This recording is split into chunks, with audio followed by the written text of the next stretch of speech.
Episode 24 is out this weekend. I'm talking, of course, about the G3 radio show, and we have more Rocking with Udis. Let me explain.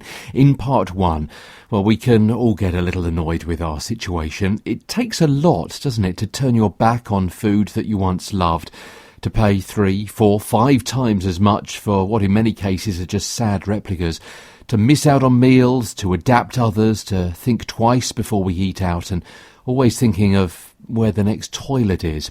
All that is even worse, of course, when you're a kid. You get angry, right? And who do you take that out on? Well, as the saying goes, you hurt the ones you love the most. We continue with great advice from Nikki Everett from the US rock group Raising Our Celiac Kids. A study has been looking at the use of vitamin D supplements and how effective they are. It seems we may have been wasting our time on them and also our money as well. Another report out this week suggests that probiotics could be the key to cutting your sensitivity to gluten. We'll take a look at that for you. Plus, we start a brief series on alternative grains. This week, it's millet. What is it? Where's it from? And what does it have going for it? Plus, we mention Darling Spuds and a new product in their G3 range, and a great vending machine at Malaga Airport. All that in part one.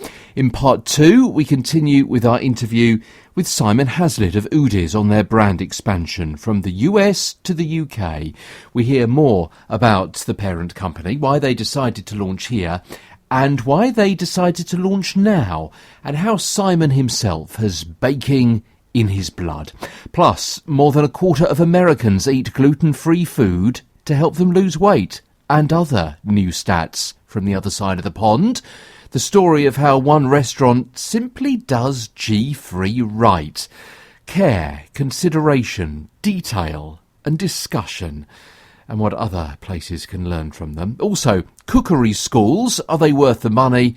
And why a G3 Christmas could be a cracker for Sainsbury's, but Tesco are left looking like turkeys. All that and more. Yes, I know, more. Episode 24 of the G3 radio show, coming soon.